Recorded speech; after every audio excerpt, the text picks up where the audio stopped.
ঈদের তৃতীয় দিনে সারা দেশের বিনোদন কেন্দ্রে ভিড় করছেন মানুষ। এ নিয়ে আরো জানাতে মৌলভীবাজার, কক্সবাজার ও কুয়াকাটা থেকে যুক্ত হচ্ছেন আমাদের সহকর্মীরা। শুরুতেই মৌলভীবাজার থেকে যুক্ত হচ্ছেন আমাদের সহকর্মী সিরাজুল ইসলাম। সিরাজ, বিভিন্ন স্পটে পর্যটক এবং দর্শনার্থীদের ভিড় কেমন দেখতে পাচ্ছেন, বিস্তারিত জানাবেন। ধন্যবাদ। আসলে আপনারা জানেন, পর্যটন জেলা মৌলভীবাজার, এই জেলায় কিন্তু শতাধিক পর্যটন স্পট রয়েছে। আমি আপনাদেরকে দেখানোর চেষ্টা করব আসলে সারি সারি চা বাগান, তারপরে হামহাম জলপ্রপাত, মাধবকুণ্ড জলপ্রপাত, বাইক্কা বিল, চিড়িয়াখানা সহ অর্ধ শতাধিক পর্যটন স্পট কিন্তু মৌলভীবাজারে রয়েছে। ঈদের তৃতীয় দিনে কিন্তু আজকে অসংখ্য পর্যটকরা কিন্তু চা বাগান এবং লেক এবং অন্যান্য স্থানগুলোতে কিন্তু তারা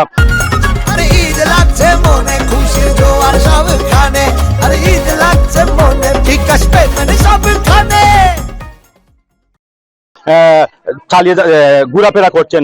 এখান থেকে এক স্পট থেকে আরেক স্পটে তারা কিন্তু যাচ্ছেন। আমি আপনাদেরকে দেখানোর চেষ্টা করবো। আসলে এখানে আমি যেখানে দাঁড়িয়ে আছি, এটা বাংলাদেশের অন্যতম একটা মাধবপুর লেক। এই লেককে কিন্তু বিশাল লেক রয়েছে এই আমার পিছনে, সামনে চতুর্দিকে, এই পাহাড়ের চতুর্দিক থেকে দেখা যায় এই লেকটি আসলে চমৎকার। এই লেকটি দেখতে কিন্তু প্রতিদিন প্রচুর পরিমাণ লোকজন কিন্তু এখানে আসছেন। আমি এখানে কথা বলবো। কেমন আছো? ঈদ কেমন কাটলো আপনার? আলহামদুলিল্লাহ, খুব ভালোই কাটছিল।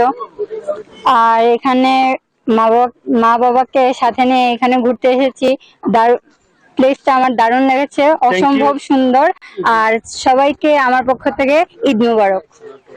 আসলে যেমনটি শুনছিলেন, আসলে একজন পর্যটকের কাছ থেকে আমরা শুনছিলাম, আসলে এই চমৎকার নয়নাভিরাম মৌলভীবাজার জেলায় কিন্তু 2007 সালে কিন্তু পর্যটন জেলা ঘোষণা করা হলেও কিন্তু রাস্তাঘাট, ট্রেনের টিকিট সংকট সহ অন্যান্য নানা কারণে কিন্তু উন্নয়ন বঞ্চিত এই পর্যটন জেলা মৌলভীবাজারে।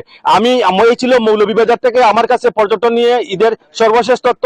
আমি যাচ্ছি কক্সবাজারে আমার সহকর্মী ইরফানের কাছে।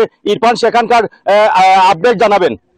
ইরফান। সিরাজ, আপনাকে ধন্যবাদ। আপনার কাছে মৌলভীবাজারের পর্যটনের খবর শুনছিলাম। এই মুহূর্তে আমি আছি দেশের পর্যটন খাতের অন্যতম বিজ্ঞাপন কক্সবাজারে। আজকে ঈদের তৃতীয় দিনে কক্সবাজার সমুদ্র সৈকতে প্রথম দিনে কিছুটা পর্যটক খরা থাকলেও আজকে বেশ পর্যটকের সমাগম হয়েছে এবং কক্সবাজারের যে কটি পয়েন্ট রয়েছে, বিশেষ করে লাবণী, হিমছড়ি সহ পাটোয়ার টেক সহ যে কোটি পয়েন্টে পর্যটকরা যাচ্ছেন, সবকটি পয়েন্টে আজকে একেবারে পর্যটকের মুখর রয়েছে। কক্সবাজারের হোটেল মোটেল ব্যবসায়ীরা বলছেন যে কক্সবাজারে প্রথম দিনে, ঈদের দিনে 30 থেকে 40% হোটেলের রুম বুকিং হলেও এখন পর্যন্ত তারা 60 থেকে 70% হোটেলের রুম বুকিং হয়েছে। এবং কক্সবাজারের বিশেষ দিনগুলোতে যে পরিমাণ দুর্ঘটনার খবর আমরা পাই, এই ঈদে এখন পর্যন্ত কোনো ধরনের দুর্ঘটনা কক্সবাজারে হয়নি এবং এখন পর্যন্ত যারা ঘুরতে আসছেন তারা সবাই মোটামুটি নিশ্চিন্তে নিরাপত্তা এখানে ঘুরতে আসছেন। এবং টুরিস্ট পুলিশের পক্ষ থেকে 3 স্তরের নিরাপত্তা ব্যবস্থা নেওয়া হয়েছে, এমনটাই জানিয়েছেন টুরিস্ট পুলিশ কর্তৃপক্ষ। সব মিলিয়ে কক্সবাজারে ঈদের ছুটি অত্যন্ত দারুণভাবে উপভোগ করছেন কক্সবাজারের পর্যটকরা। এই ছিল কক্সবাজারের পর্যটনের সবশেষ খবরাখবর। এখন আমরা চলে যাব কুয়াকাটাতে। সেখানে আছেন আমাদের সহকর্মী জোবাইর। কক্সবাজারের পর্যটনের খবর জানাচ্ছিলাম, এবার আপনার কাছে সেখানকার পর্যটনের খবর জানতে চাই।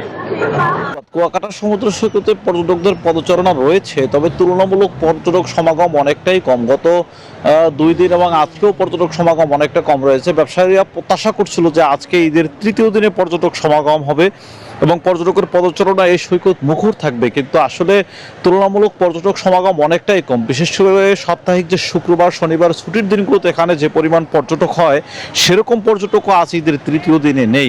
ব্যবসায়ীদের মধ্যে হতাশা রয়েছে। এখানে যারা ব্যবসায়ীরা রয়েছেন তারা নানান রকমের প্রস্তুতি নিয়েছিলেন পর্যটকদের বরণ করার জন্য, এবং এখানকার যে হোটেল কটেজগুলো রয়েছে সেগুলো মাত্র। জুবাইর, আপনাকে ধন্যবাদ।